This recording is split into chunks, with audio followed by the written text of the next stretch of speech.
This is the Canova machine. Like Mercedes-Benz plus Ferrari or Maserati? Ferrari, coach. Ferrari. Porsche, Mercedes-Benz, BMW. But you need to be the driver, a good driver. Oh yeah, I know. Yeah, thank you. Thank you. Because It's very good to be here with you this morning, Renato. You've been back in Kenya for 9 days now?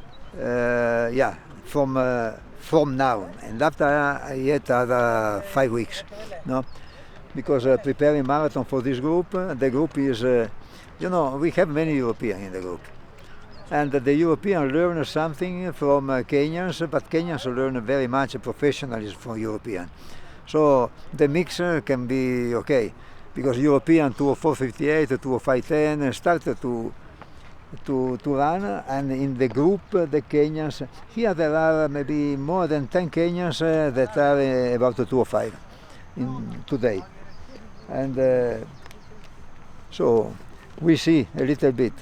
No, this marathon, what I say many times, is 42 kilometers, but 42 doesn't mean anything.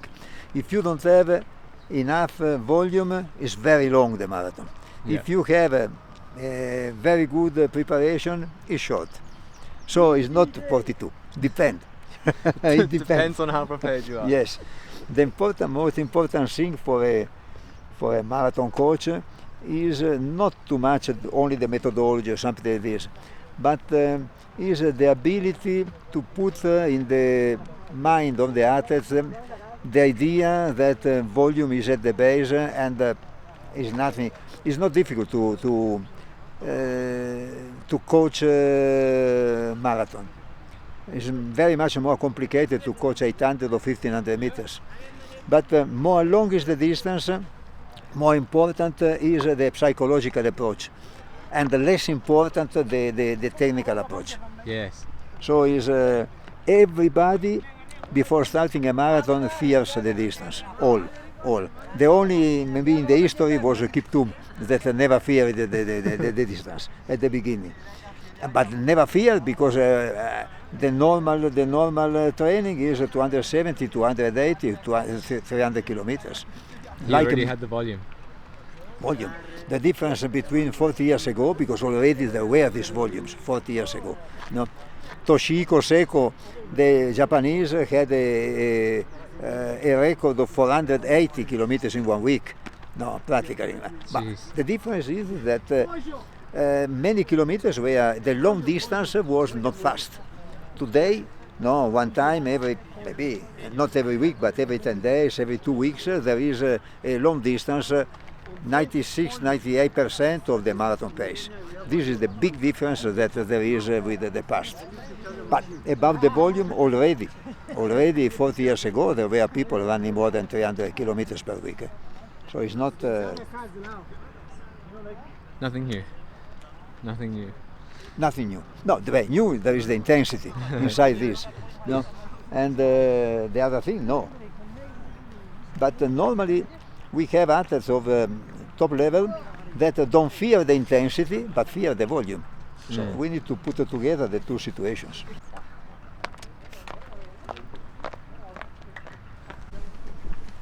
Morning, Emil. Morning, Angus. How you doing? Yeah, good, yeah, not bad. So you've been with these guys now for the past month or so, eh? Yeah, about 6 weeks almost. 6 weeks? Yeah, so this is my last workout. Okay. 6 weeks is what I've heard is probably the perfect amount of time at altitude, right? Yeah, I've only done like 4 weeks before, so this is the first time I'm doing a bit longer, so it'd be nice to see how it goes when I get back. Okay, yeah, I'd be super curious to find out how you found it. What has been the goal of your trip out? What are you training for at the moment? Do Napoli half marathon in a couple of weeks, and then London in April, so yeah, I just want to run a good time in the half and then train a bit more for the marathon once I'm home. Sweet. And then training for a PB at London? Yeah, definitely. Yeah. Well, hopefully a big PB. So yeah, because the other one was my first one, so I feel like there's a big improvement there to be made. Yeah. Did you feel like there was a lot to learn from that first one? Yeah. You crushed it. Yeah, it went well, but yeah, there's always a lot to learn and a lot you can do better next time. So like in training and in the race. So Amanal's doing. Yeah, and I'm gonna be wearing Amanal's these. doing your hopefully. band promotion. Yeah, so this should make a difference. Because I wore these last time, so it's a nice upgrade. Oh yeah. Yeah. That would be much better. Yeah. Have you So done that's like, that's gonna give me a minute. I hope. Yo, that'd be super. Yeah. Sick. Otherwise though, how's it been? Have you had to put up with this guy? Yeah, I mean, I've only been here like a week or something, so not too much. Okay. But yeah. Lucky for you, hey? Nah, he's a good guy. He's alright. Is also a test for understanding where you are. Okay? When one is no more able to do, I don't want to see people 100 meters behind. We continue, maybe cutting one lap. Who is no more able to go? 1600 become 1200. We can do something like this. But the idea is 10 times 16. Okay? 110 pace. Big group never happened. Pay attention not to fall down, going one against the other, but it's good. No fatigue with big group. No fatigue. Okay? Coach, excuse me. There are so many. We have two groups. Yes.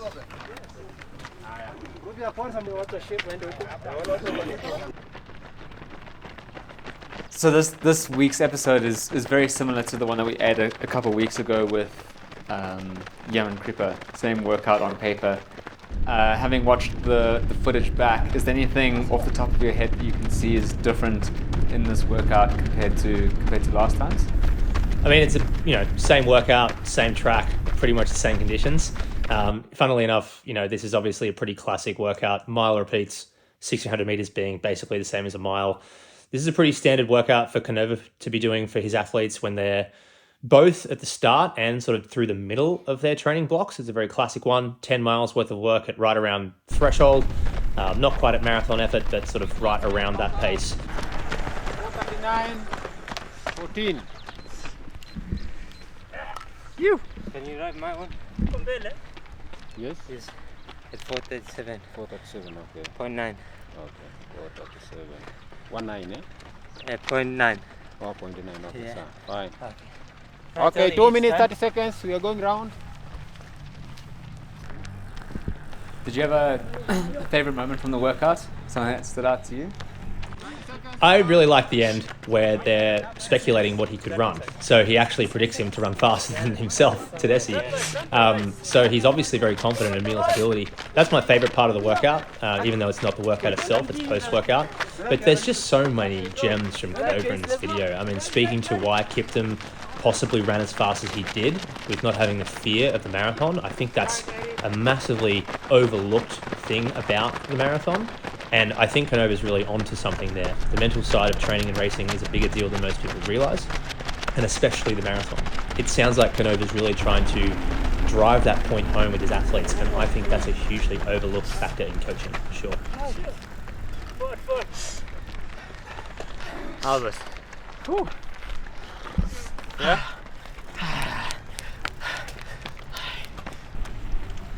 Neil, how long have you been with Canova for now? 2 years now. Okay. Yeah, it's just approaching that. And how's it been? Oh, it's been good. I feel like I've improved so much, like, to be fair, even more than like my races have shown, so yeah. Couldn't thank him enough for all the help what he's given me, so Yeah? no, it's really nice. Incredible. And your workouts when you're at home and by yourself, are they any different to what you're doing here? Or coming to Kenya, does it just feel like same program but with a different group of guys? Yeah, pretty much is like, obviously when I'm at home, Canova sets me my own like training, but then when I'm here, the training's obviously similar because he's setting it as well, but it's so easy when you're in a group of 30 rather than maybe on your own or with one bike, so it's really nice. Yeah? Yeah. You find it helps a lot, eh? Oh yeah, I might even not have to lead barely any of this, so yeah, it's if I'm lucky, so it's really good. We've seen Canova a few times over the years now, and I think almost every time I see him he does mention something about his athletes that he's coaching, and he gets to see so many athletes. I mean, he's been coaching for decades, and as you can see, coaching massive groups for decades. And he does oftentimes bring up the fact that there are all these guys, they're doing all exactly the same training, living in very similar conditions, and often perform very, very similarly in the training sessions. But it's a very select, special few that have the mental capacity and the heart to actually execute on race day. And he's brought that up a few times. So he seems to back Emil's heart and spirit. And yeah, it's cool to see that he's executed on that and done really, really well. Okay, I'm ready.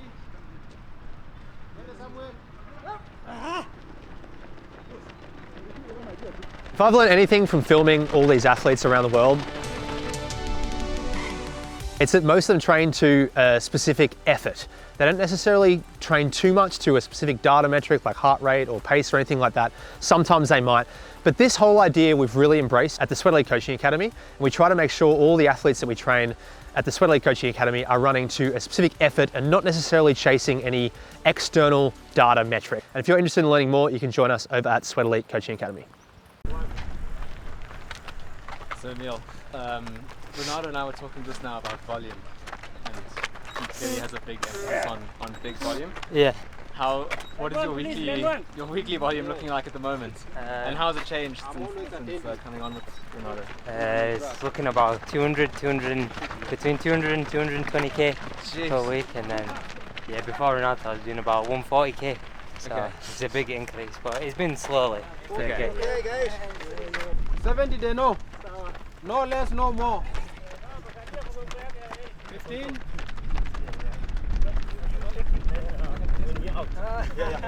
But he's now with Renato Canova, and he's been with him for 2 years, as mentioned in the video. And you know, this is a big step up for Emil in terms of overall volume. He makes that clear in the video that going from around that 90 miles, 140, 145, 150k a week, he says in the video it's around there. I remember speaking to him a few years ago, and he sort of said the same thing. To going up around 200k, like 125, 130 miles, that's a big jump.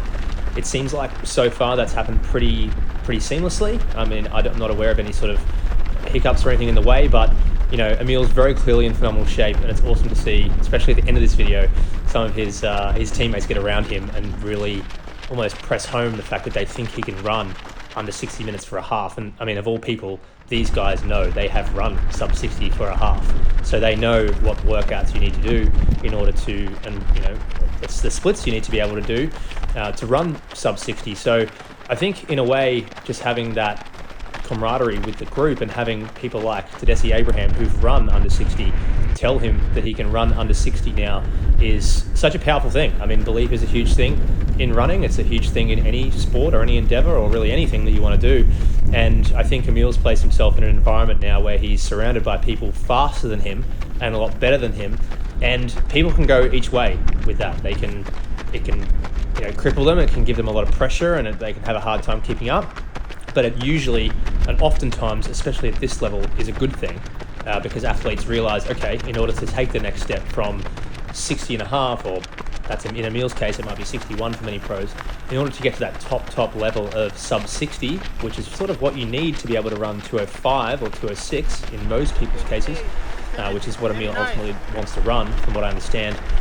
It's best to join a group that have people that can do that. It's a big advantage. So he's been able to find that group really well through Canova's team, and yeah, really honoured to be able to join him in a workout. So Emil, is this one of Canova's favourite workouts to prescribe? I think I've only done it once before. Yeah, I did similar times, but it was in sea level. So in 2 minutes, but it was like 18, 19 months ago. 1 minute. So it was a good while ago. Okay, no way. Yeah, but it's many similar workouts, but just haven't had this exact one.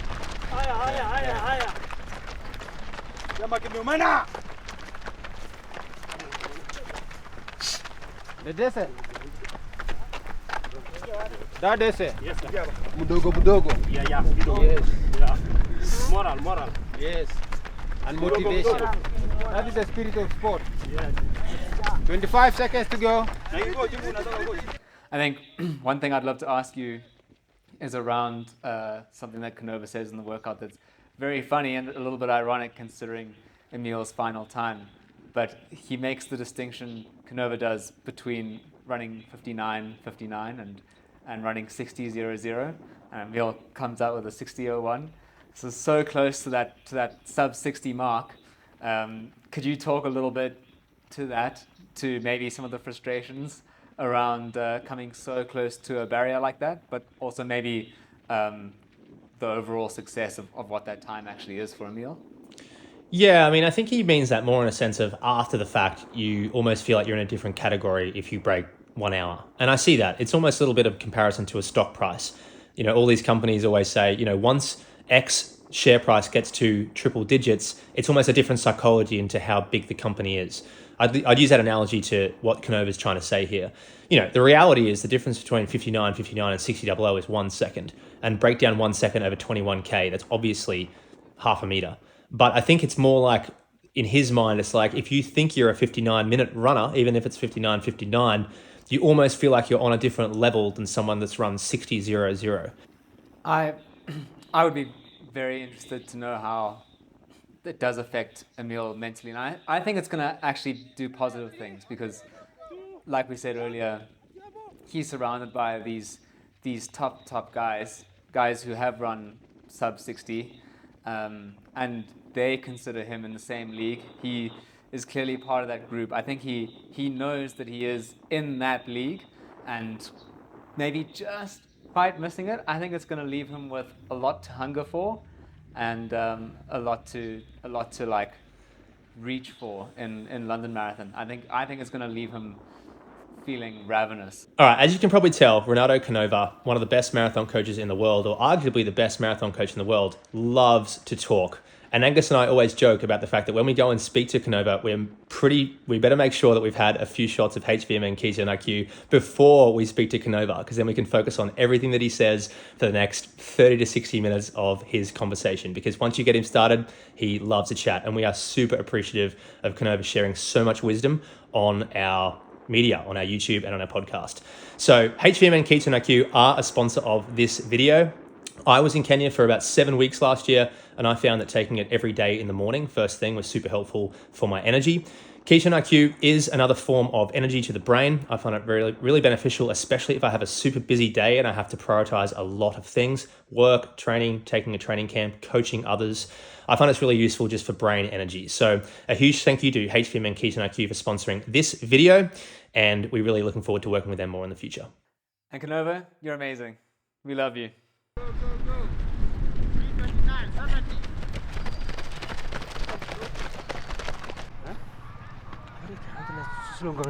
Slow motion dah go tsani hayan din dai. Dai belu ma ati amin dia. Wa.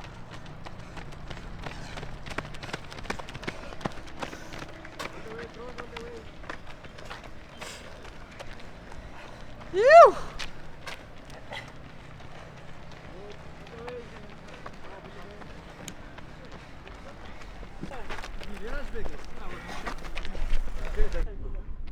What happened at the end there?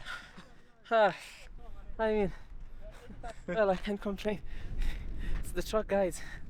I mean, their legs are way faster, so I think it was good for them to try and stretch their legs a bit. They had a little kick at the end. They had a little kick at the end. Yeah. Jeez. I mean, so can't complain really. Can't blame them. Emil managed to keep up. He smashed it. Yeah, he's in good shape now. He's been grinding since December, so he's on a pretty good run. Yeah. Yeah. What's it been like training with him? Oh man, he's a smart guy. In terms of training, he's humble. Yeah, and he's good enough. I mean, yeah, it's good. It's good to see him, keeping up with us. Amazing, dude. Well, Yeah. stoked. Well done there. Thanks, man. What a session. Yeah. You had a nice little kick at the end there. Yeah. I don't know, like, the guy said just remain the same pace, and then I was just gonna stay behind, but then like all the guys that were in the other group came around, Yeah. and I just thought, Let's go. let's go then. Yeah, if they want to race, then. So was it the guys doing the 600 meters that came past you?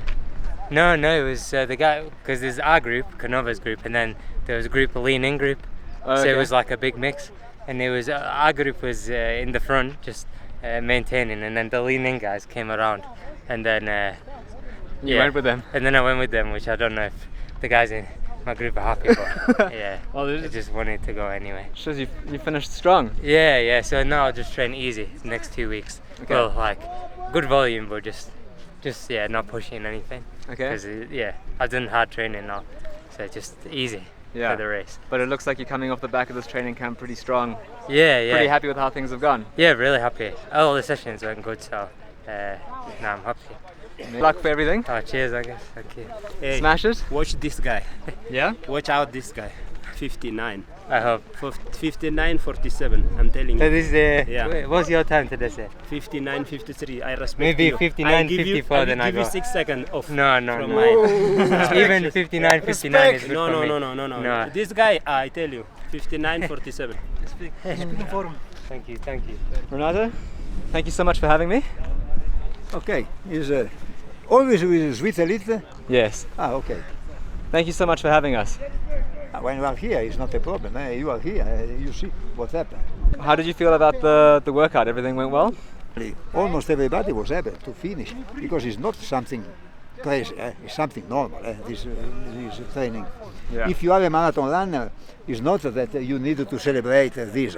It's a basic training for everybody. You see, so it's a.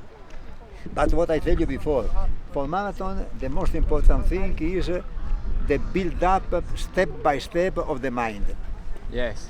When we need to remove the fright that kilometer, what means nothing. What I told you before, it's easier to coach and to run marathon than 800 meters. Yes. Can you, on that topic, what can you say about Emil and his mindset, his preparation? You've been coaching him now for the last 2 years or so? Emil can run between 203 and 204. You think so? Can run. Because Emil is very much precise, following everything. Don't forget that he was practically a student of a physical science of sport. So he knows also. He's not one only and follow everything, practically very, very disciplined, everything. I think for me is talented. Talented for running, comparing with, for example, the European that run under 204, European, Abdi, the two Abdi, European, African, but in any case European. In my opinion, he can be stronger. Wow. Needed to have a patience to go. Yeah. But already in London, we put the race for 3 minutes per kilometer, 206:36, and after is possible problem. The rabbit were to get here, where Charles Matata and Brian Quemoy, and they pace maybe after 30, maybe 32 or 33 also, 2:59 pace. So a little bit faster than 3 minutes. I think they can also, if everything is okay, no problem during the preparation, we can see for running maybe also 1 second under 206, 2:5:59. That is different from 206, something like this.